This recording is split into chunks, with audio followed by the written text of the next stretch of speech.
Gravando. Isso. Sim, agora tá. Vamos voltar, gente. Então a gente estava até a aula passada estudando aspectos econômicos e nós chegamos a entender a questão da compacidade. A compacidade é o contrário, quando a gente está analisando a volumetria, da esbeltez, que a gente viu que é um parâmetro que determina preço e custo, né? A forma que você cria para a volumetria da arquitetura pode induzir a uma variação de custo na obra muito grande. A gente viu na aula passada isso sendo testado, tanto em termos de estrutura quanto de acabamento. E é importante vocês saberem também que isso influencia também quando a gente pensa numa arquitetura de interior. Dá o mesmíssimo resultado, tá? Porque a gente viu, por exemplo, a gente testou com rodapé, que é um acabamento que poderia ser utilizado no interior, e vimos que esse resultado se reflete também dentro dessa escala menor. Hoje vamos partir para mais alguns itens aí, gente. Se você pega o livro do Juan Mascaró, que é o principal autor que fala sobre esse assunto que eu falei para vocês, e que são as referências da maior parte do conteúdo que eu estou vendo para vocês, vocês vão perceber que ele cita que projeto curto aumenta custo de obra. Ele quase que faz uma recomendação de que os projetos não sejam feitos em curva. Eu tenho minha própria teoria sobre isso e não concordo totalmente com o Mascaró, não. Pelo seguinte, gente, curva, ela não necessariamente precisa ser feita com elementos que também são curvos. Se você projeta uma piscina que vai ter borda de granito e faz curva, gente, o acabamento para bolear aquela curva e fazer um encaixar no outro é um negócio tão trabalhoso que o cara da marmoraria te cobra mais caro e te cobra uma coisa assim de quase o dobro do preço. Então isso aumenta pra caramba. Vidro curvo não é qualquer lugar que vende. Se você vai comprar vidro, quem já comprou sabe que vidro é uma das coisas mais caras da obra. E quando ele é curvo, ele é 5, 6 vezes mais caro do que o vidro comum. Então, o vidro curvo, gente, é super, super, super caro. Ok? E aí, não tem jeito? Tem jeito para tudo, né? Vejam só. Curva só é caro no plano vertical, porque curva no plano horizontal não é tão problemático. Por exemplo, uma laje em balanço que tem uma ponta redondinha não é um problema. Porque aquele pedaço redondinho está no balanço, você pode calcular o apoio dele quadrado, tá? E só considerar depois a carga da curva com variações de um peso maior num lado e menor no outro com aquela curva que vai fazendo. É semelhante à distribuição de carga de peso de uma diagonal. Então o engenheiro muitas vezes no cálculo, ele pega aquela curva e ele calcula como se fosse uma diagonal que começa larga e termina fina, metade do mesmo. Agora, curva na vertical é que costuma gerar preço. É igual o granito. Granito, se você tem uma bancada curva e você faz ela redondinha, o cara simplesmente corta e dá acabamento. Aquilo não tem grandes preços. Agora, quando você faz uma paredinha que dá o acabamento frontal curvo, digamos, você pegou uma bancada curva e vai revestir a parede dele do granito. Isso sim tem muito custo. Porque para o cara fazer aquela curva na vertical, ele gruda um monte de pedacinho, tem que cortar pedacinho, encaixar um no outro. Depois ele vem com a máquina e ele dá uma boleada no conjunto dos pedacinhos para parecer com uma peça inteira de granito. Normalmente ele coloca uma massa, coloca uma emenda lá. No caso de uma edificação grande, gente, quando se projeta uma fachada toda curva, o que é caro? É caro fazer os tijolos curvos? Não é, gente. Fazer tijolo curvo é só você pegar o tijolo, dar uma viradinha e botar mais massa do lado que no outro. Inclusive o tanto que reduz para cá, aumenta para lá, dá uma coisa na outra. Nem na massa vai encarecer. Em termos de tijolo, também não vai complicar nada. O que faz uma superfície curva ter problema é quando os elementos verticais são curvos e você não quer seccioná-los. Porque numa fachada desse tamanho, o raio que eu utilizei para fazer a minha curva, ele é tão grande que eu posso muito bem colocar um vidro reto aqui dentro desse raio e ninguém nem saber que ele é reto, isso nem mudar a forma da edificação. Os prédios do Niemeyer, por exemplo, eles são curvos, mas a fachada é cheia de um monte de pedacinho de vidro, né? Tudo fasciculado. Aquilo dali nada mais é do que vidro reto, não tem vidro curvo naquelas fachadas. Mas a gente não perde a sensação de que aquilo é uma curva. Então tem esses truquezinhos para vocês saberem jogar a curva, mas recompensar esse gasto, desde que você domine em que plano você está trabalhando e como que você vai modular o seu projeto, ok? Então, de antemão, se na pergunta da prova não tiver nenhum detalhamento do tipo, um detalhe tal que o vidro que eu vou dividir e modular, de antemão fazer a forma curva aumenta custo, ok? Mas a gente já sabe que não necessariamente fazer curvo quer dizer ficar caro. Depende de como o arquiteto trabalha o detalhe executivo. E para isso a gente tem que fazer projeto executivo mostrando o detalhe. Aí o cara não vai detonar o seu projeto dizendo que é caro. A gente já discutiu essa questão aí do banheirinho, né? Que a gente viu que na verdade reduzir a altura de banheiro, a altura de ambiente não reduz. Coisas que vocês devem saber num projeto, gente. Toda pessoa que está investindo numa casa, se ela tiver noção de investimento, ela xinga você quando o seu corredor é muito grande, tá? Então, corredor é uma parte do projeto da casa que só serve para fazer interligação. Então, a gente tem que evitar que ele seja, quando ele tem que ser muito comprido por algum motivo, evitar que ele seja muito largo. Na verdade, o que tem que evitar é que a área dele seja grande, porque a maioria das pessoas considera desperdício de área ficar fazendo grandes corredores, tá? Um investidor imobiliário, quando ele analisa uma planta de arquitetura e diz, e percebe que tem muito corredor, ele fala, esse arquiteto desperdiça espaço, ok? Normalmente a gente pega as áreas de corredor, gente, e transforma. Você vê aqui, eu não estou dizendo que isso é um bom projeto de arquitetura no tipo da questão, mas nossa, o cabaré lá fora tá bom, né? Gente aqui estudando, tentando estudar. Podia, né? Mas a prova é segunda, não dá. Vai lá, tio. Vai botar ordem naquele cabaré. Então, ó. Gente, esse projeto aqui é um projeto integrado. Eu acredito, eu nem lembro quando foi que eu botei essa imagem, nem fiz a leitura dele, nem lembro o que ele é mais, mas eu acho que isso aqui deve ser tipo uma kit integrada. Olha lá, tudo integrado, sala, cozinha, banheiro, quarto, provavelmente isso aqui é um loft, tá? Onde as coisas são todas abertas e visíveis. O loft, gente, é um tipo de construção barata, porque ele integra espaços e ele não tem corredor. Então, do ponto de vista econômico, não ter corredor é um bom quesito na arquitetura. Agora, se lembrem, quando a gente coloca ou tira um corredor, a gente não tem que pensar só em aspecto econômico, certo? A gente tem aspecto social, que a gente aprendeu, a gente tem um aspecto funcional e a gente tem um aspecto estético. Não ter corredor pode ser expor coisas que não deveriam estar expostas. Por exemplo, quem está comendo aqui estiver pelado no quarto. Então, só preciso dizer que, se a pergunta é se no aspecto financeiro é melhor integrar as áreas, eu não estou falando das consequências nos outros aspectos, ok? E aí, nesse sentido, não, beleza.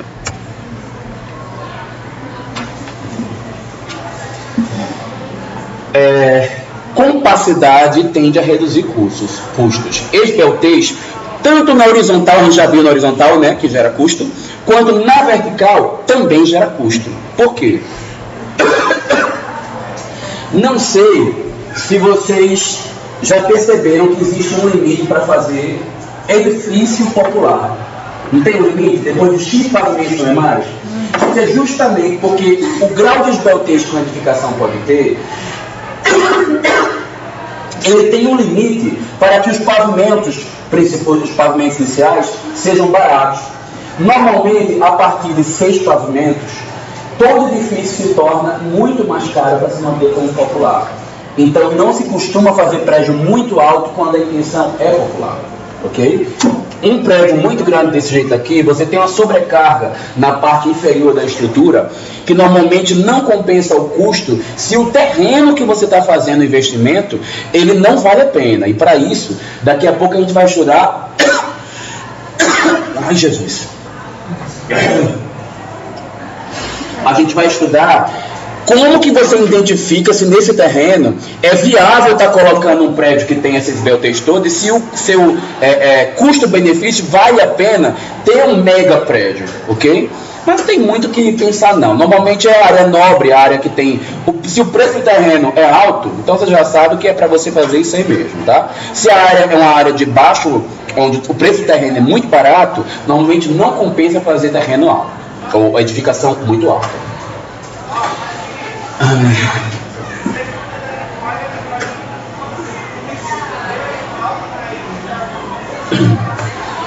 Existem, gente, ambientes na casa que com um método com um padrão de comportamento social contemporâneo, eles caem muito bem na integração de espaços. Por exemplo, é super comum hoje em dia integrar cozinha com sala. Não é tão comum fazer outros tipos de integração, mas salas com salas é interessante. O que importa nisso tudo, gente, é que a integração ela reduz a quantidade de painéis que a gente de planos verticais e horizontais que a gente vai usar para finalizar uma edificação. E muitas vezes, quando a gente usa a integração do ambiente, um único elemento que você ia usar, ele tem dupla função. No kitnet, por exemplo, a mesa do bar ela já serve para estudar e serve também como mesa de cozinha para cortar e servir alimentos. Então você integra a sala com a cozinha na kitnet, tudo é utilizando uma única bancada. Isso é redução de custo. Tá? Então esse tipo de coisa aí que a gente tem que pensar. Jantar com cozinha, estar com cozinha, integração também não é uma coisa que não chega a ser desagradável. O que há de se pesquisar nessas integrações, gente, é sempre o hábito da família, ok? Por exemplo, famílias que têm o hábito de fazer fritura em grande quantidade, não sei se é tão bom fazer essa integração, tá? Famílias que têm um padrão de vida moderno, comidas práticas, comidas mais light, como na minha casa, que não entra óleo na comida e a gente não faz fritura absolutamente nenhuma. Na minha casa é super favorável fazer a integração.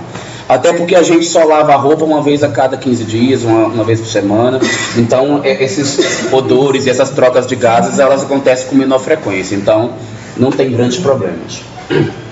Família pequena também é super favorável fazer integração. Porque mesmo que eles tenham uns hábitos que ocasionem trocas gasosas, a quantidade é pequena. Okay? Especialmente se a casa é grande e a família é pequena. Aí é que favorece mais ainda.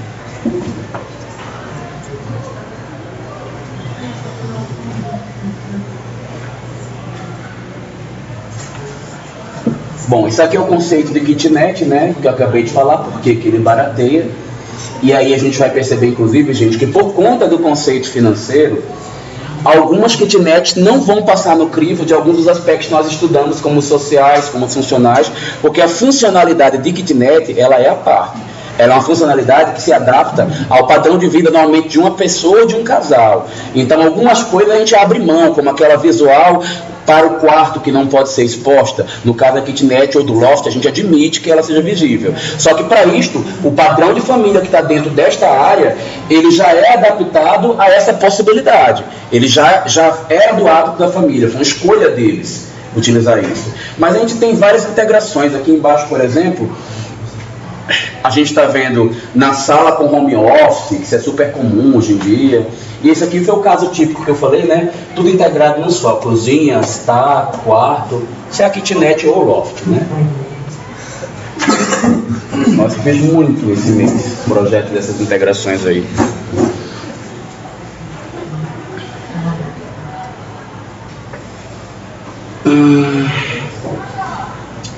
Gente, sempre o que a gente precisa observar, aí é o quesito compacidade de novo, tá? Só que você tem que observar o seguinte: a planta, não necessariamente quando a gente vê uma área grande, eu estou gerando um custo. A forma com muitas bifurcações e muitos recortes internos, ela gera um custo por quê?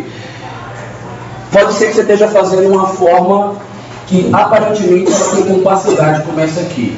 Deixa eu botar aqui porque sai na gravação, não sei onde é que está. Uma forma compacta. Lembra que eu falei próximo do círculo, próximo do quadrado, né? Tem compacidade. Só que aí você chega aqui e recortou para cá.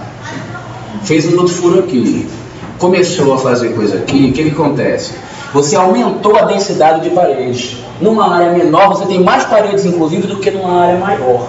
E esse que é o cuidado que a gente tem que ter. Esse cara aqui, por exemplo, olha, quando ele faz essa curva e ainda coloca essas reentrâncias, ele começa a gerar custo, porque tem muito mais parede para fazer a mesma área.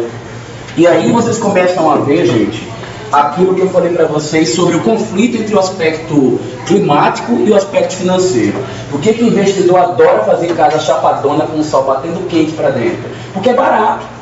E por que ele não muda a forma para se proteger do sol? Porque ele não quer ter custo. Ele quer fazer o mais barato possível. Cortar os planos e reduzir os custos e executar rápido. Então, essa forma aqui, desse jeito, muito provavelmente o cara fez, porque ele estava aproveitando que esse lado aqui todinho era sudeste. E ele muito provavelmente pegou um noroeste aqui, jogou para cá, botou a fachada menor para cá, jogou um corredor que vai funcionar como anteparo para os apartamentos, o calor não vai chegar lá, e jogou tudo isso aqui para sudeste. Isso é uma hipótese minha, tá? Eu não sei como é que esse cara que projetou aqui fez, mas eu deduzo que tenha sido um raciocínio como esse, como afinal de contas vocês estão fazendo também, né? Vocês não estão tendo que girar, cortar, fazer uma hidrância, puxar alguém para lá e para cá? Tudo isso gera custo, mas eles são custos justificáveis. Eles têm custo-benefício incidindo direto na qualidade de vida dos usuários. Então a gente precisa botar na balança esses dois quesitos na hora de fazer uma proposta. Só para servir como dado para vocês, gente, está aqui um levantamento feito pelo Juan Miró também. Desculpe, é Mascaró, porque eu troco ele com o Miró, que é o artista plástico, perdão. Mostrando para vocês que aquela história que eu falei, ó. Quando você... Deixa eu descer aqui, porque nem eu consigo. Vocês lembram que a gente calculou e viu que a restrição de parede não gerava necessariamente, proporcionalmente, a mesma redução de custos? Aqui eu estou dando um teste para vocês sobre redução de área. Inclusive, eu uso isso como parâmetro para cobrar no meu projeto também. Porque tem cliente que chega lá e fala assim, não, vamos fazer mais menorzinho, porque aí você vai cobrar o projeto, inclusive, mais barato. Não, no meu escritório, quanto menor a área do projeto, mais caro o preço por metro quadrado de projeto. Porque a mesma coisa acontece com edificação.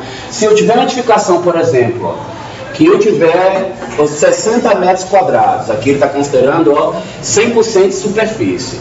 Se eu pegar essa área, reduzir para 40% para 60% da área, eu tenho uma redução somente de 85% do custo. Ou seja, a redução de área foi muito maior do que o custo que eu consegui baixar. Ao passo que se eu aumentar aqui para 150% a área, eu tive só 120% de acréscimo de custo. Às vezes, com um custo menor, eu produzi muito mais.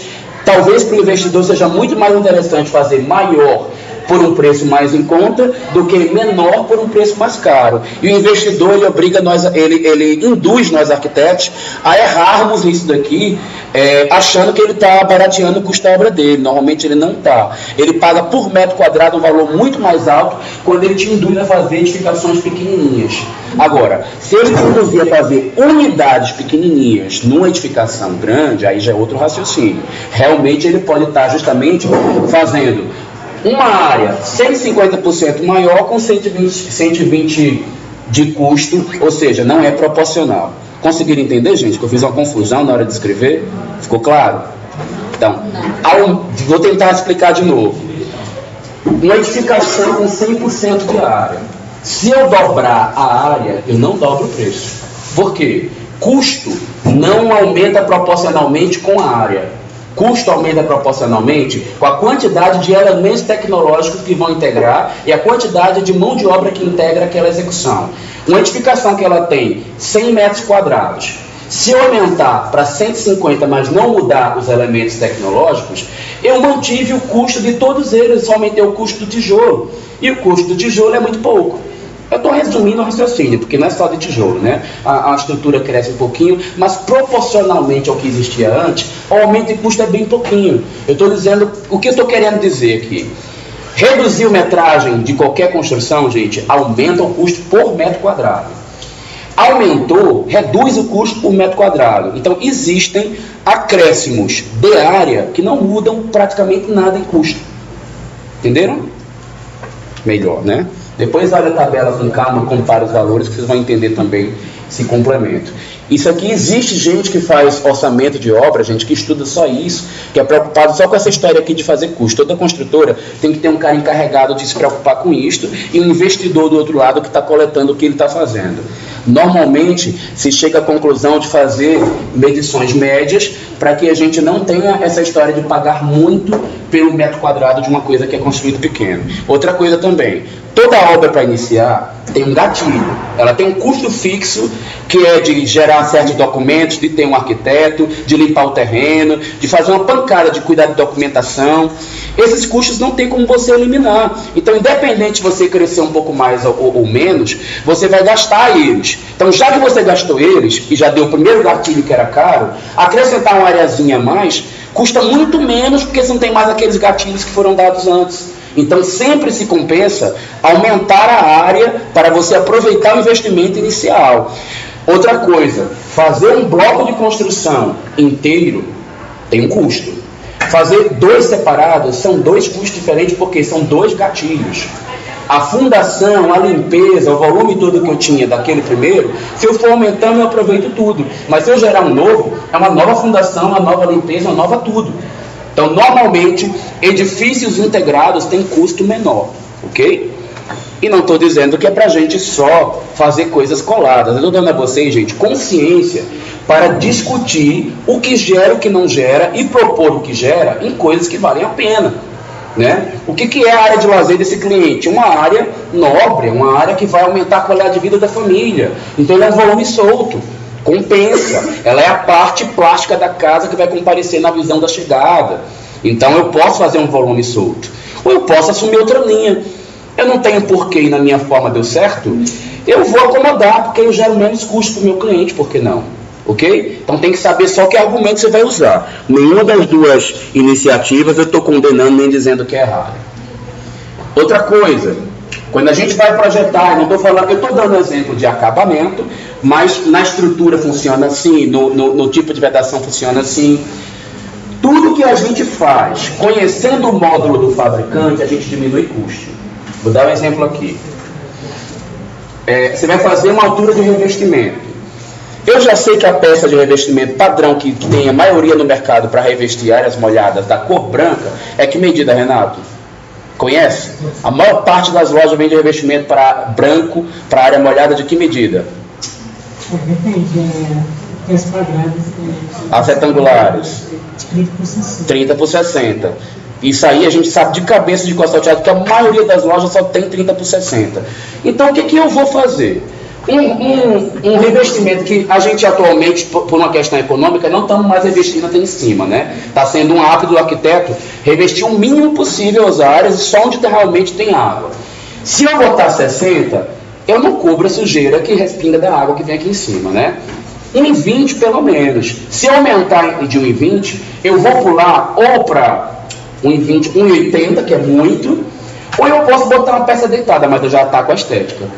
Financeiramente falando, seria bom para mim trabalhar com 1,20 m, porque a quantidade é menor e porque eu atinjo o requisito funcional. Mas tem outro jeito de fazer. Vamos supor que eu já tinha um material que eu ganhei do meu cliente. E esse meu cliente tinha pastilha. Tá vendo uma pastilhinha branquinha que tá bem, uma faixa aqui diferente? E tem mais uma tirinha aqui, ó, marrom.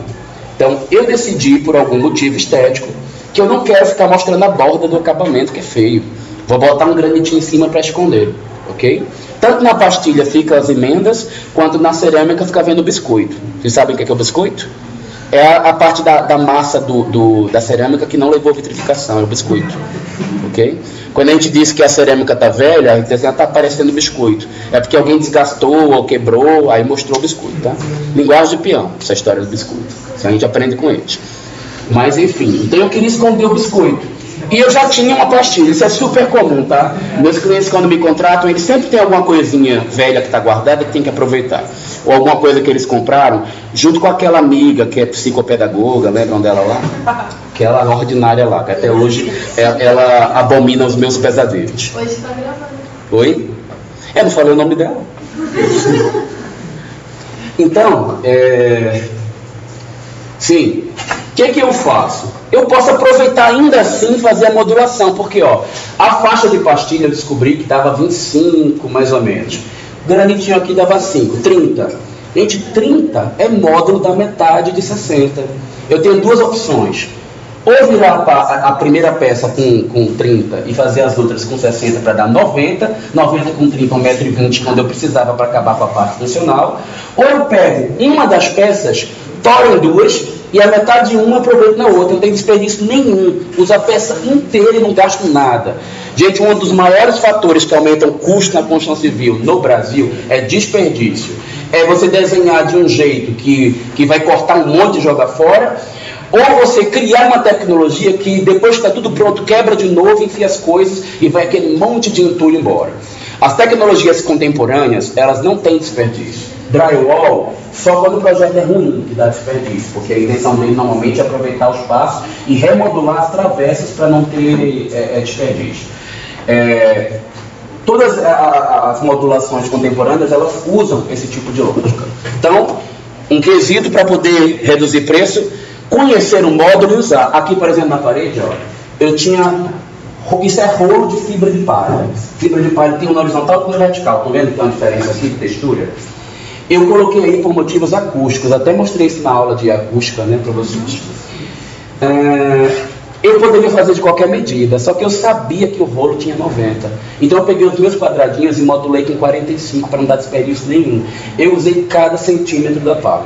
Desperdicei nada nele. Eu poderia ter posto essa medida, mas eu preferia economizar o dinheiro do meu cliente. Outra coisa, tudo que você cria que é pouco, custa muito. E tudo que você cria que vai ser muito, custa pouco. Por quê?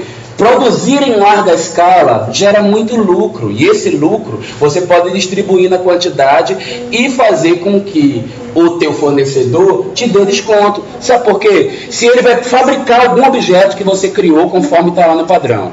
Se ele precisa de uma forma para fabricar, ele só faz uma e depois repete 100 vezes igual. E o cara lá que ele precisava perder um tempão fazendo, se ele pegou o jeito de fazer uma, nas outras ele faz muito mais veloz.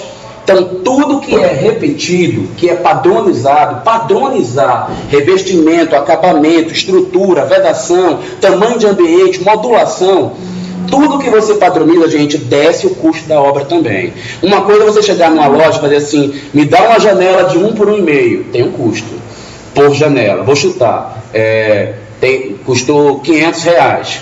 Agora me dá 20 janelas de 1 por 1,5. Nunca vai custar R$500. A não ser que você seja muito burro. Porque quem compra 20 sabe que vai chegar na loja pedindo um preço que não é aquele que está lá.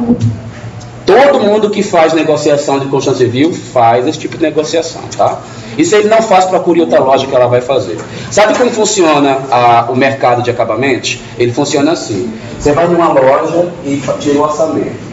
Se você não tem experiência, você compra. Se você tem, você pega o orçamento e vai na segunda loja e diz, fulano, ele vai me vender por esse preço. O seu é qual? Ele baixa e vende. Você vai na outra. Aí você pode pegar o orçamento nessa outra e... Chega uma hora que não dá mais. Chega uma hora que ninguém aguenta. Agora, quando você está comprando 5.000 janelas, você vai poder rodar umas 10 lojas, até a 10ª dizer assim, agora eu não aguento mais descer o preço. Porque quanto maior a quantidade, mais você vai reduzir. Tá? E não é só para quando você é fornecedor, não. É às vezes até uma coisinha boba que você está fazendo lá na obra. Repetiu igual, perde menos tempo, menos hora para pagar para o peão. Né? Fez do mesmo jeito, você aproveita a sobra de um material que estava lá e usa de novo. Tinta, por exemplo. Hoje eu fui comprar tinta com o meu cliente.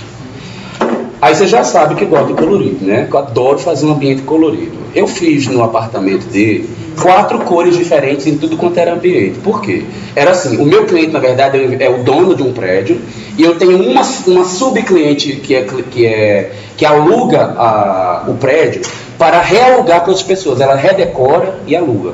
Ela paga aluguel para ele e as pessoas pagam aluguel para ela. Sacaram? Aí eles me contratam para ir lá e ficar fazendo decoração relâmpago. Eu chego na obra, desenho as coisas no teto, desenho na parede, marco, indico, deixo a instrução e vou-me embora. Quando é no outro dia que eu volto, a coisa está feita. Porque eles também, como eles querem coisa barata, rápida e prática, eles não me contratam nem para ficar o tempo inteiro cuidando da obra e nem para fazer projeto. Eles querem consultoria e resolve o problema lá. Quando ele chegou lá na loja que foi escolher a tinta, aí ele pegou e falou assim, vamos ver o preço. Gente, cor quente, principalmente vermelho, é a cor mais cara que tem nas cartelas de cores. E cor pronta é mais barato, né?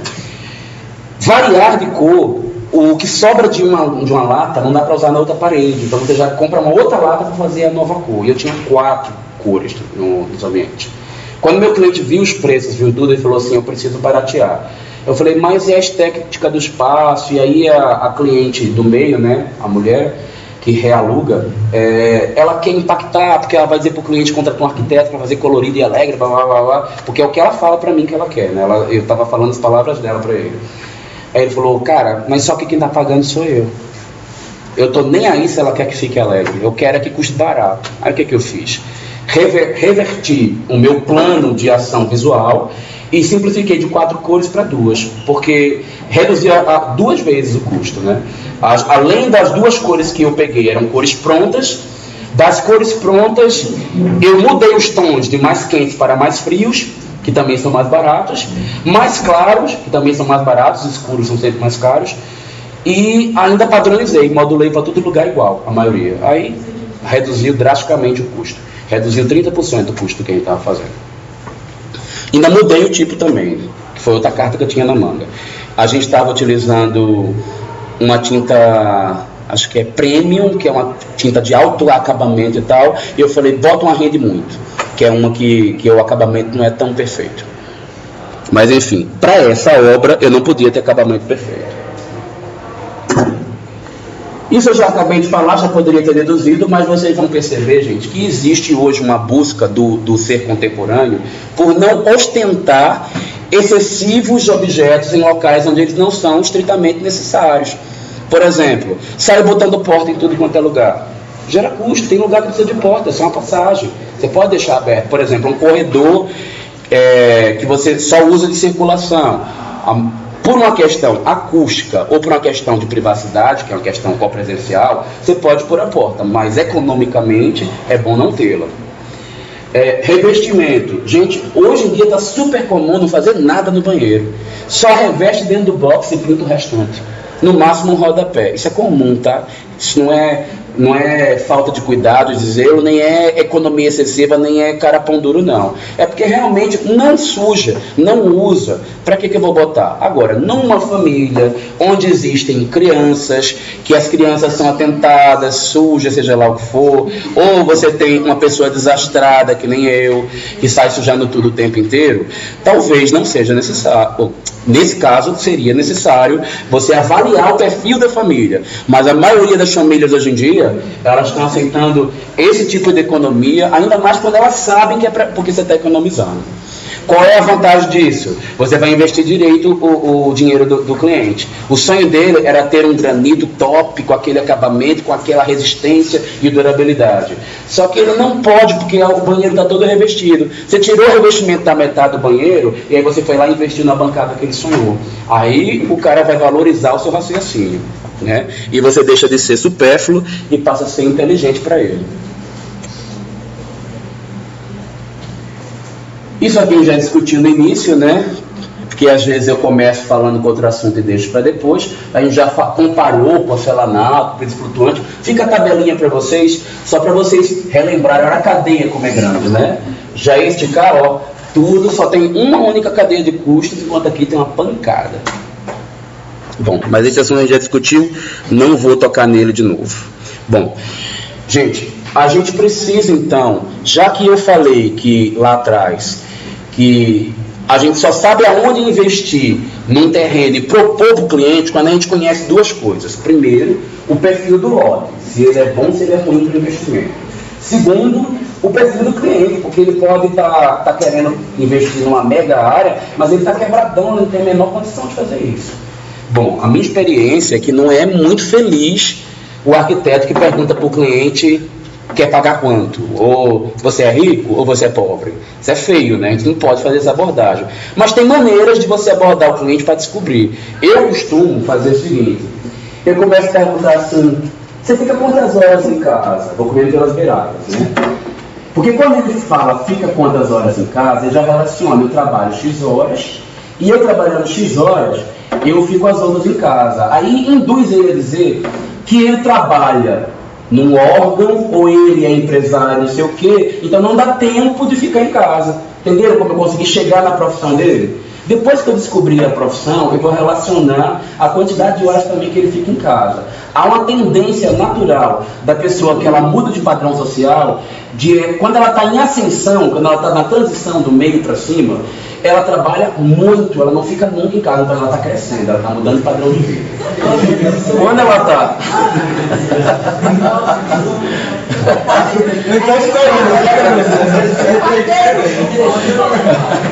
Quando ela tem uma quantidade de horas maior, isso é geral, né, gente? Não dá para generalizar. Existem os casos e casos. Mas eu já começo a captar pistas de que ela, se ela atingir um outro patamar, ela tem muitas horas para dedicar, inclusive não só para casa, como atenção ao investimento que ela está fazendo. Então ela já tem um poder aquisitivo um pouco maior.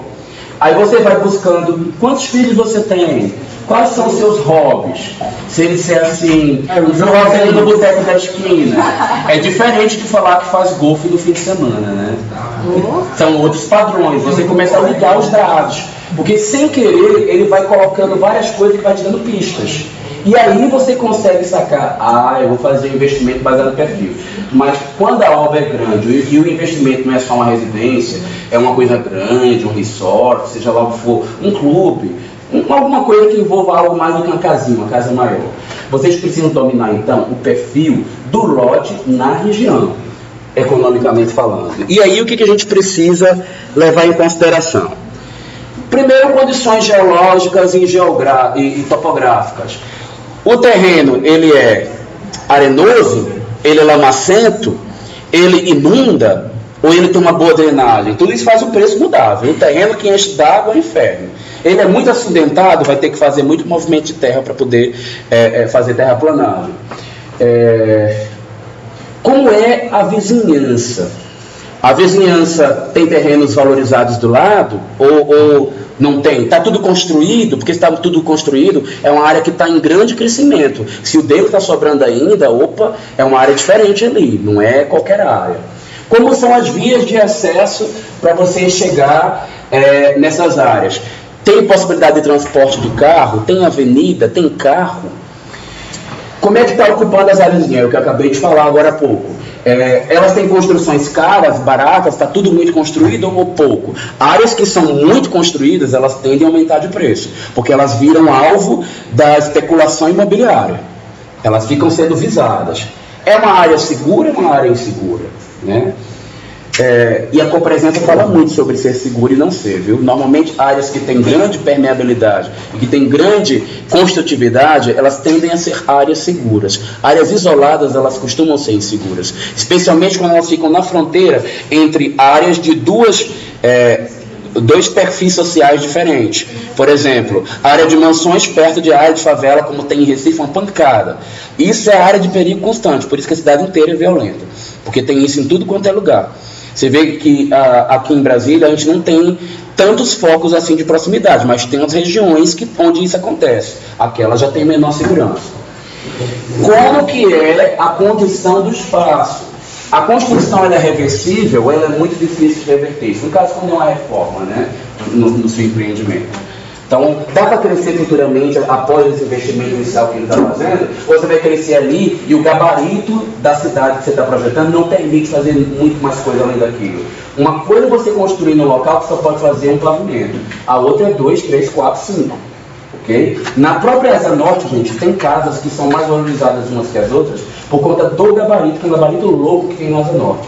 A Asa Norte tem casa que a número 46 pode fazer 2 pavimentos, mas a 47 pode fazer 3. Já viram essa loucura? É desse jeito. Eu projetei uma casa assim, que eu cheguei lá, o vizinho do lado tinha 3, o do outro tinha 3, e a minha cliente só tinha 2. Eu fui lá para provar. Aí eu cheguei lá, eu falei assim, olha, eu quero saber que lei é essa, né? Que que você está dizendo que eles estão regulares, que o documento está correto e que aqui não tem. Pois, gente, ele foi lá, pegou o gabarito de Brasília, abriu o documento para mim e me mostrou a cota de soleira, que é o dado que demonstra que altura que podem ficar as edificações, o nível deles na rua. Mostrava o nível de cada um, e falava, por conta da cota de soleira, que é a parte de baixo da casa, onde fica o piso da casa. Desce nessa, desce nessa, desce nessa. Por isto, essa daqui vai até tal pavimento, essa daqui não vai, porque existem diferenças de acesso.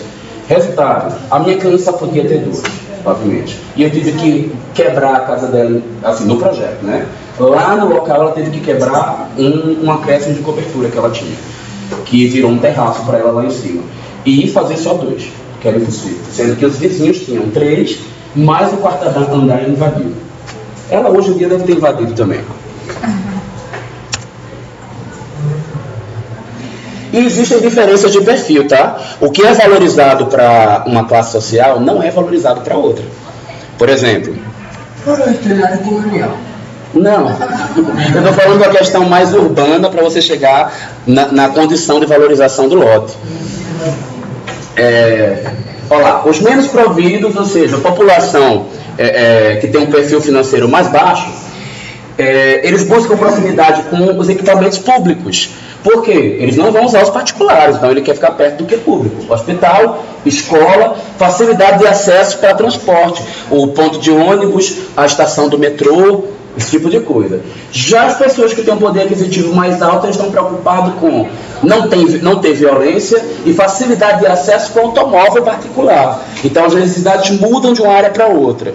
Por que tudo isso, gente? Para que vocês saibam onde que é viável investir e propor uma casa com mais gasto, com maior recurso de conforto, e onde não é viável, tá? Mesmo que a área seja muito grande, porque terrenos caros pedem casas com um bom investimento. Terrenos baratos, você não adianta fazer um mega empreendimento, você pode estar jogando fora o dinheiro do seu cliente, ele nunca vai ter aquele dinheiro de volta.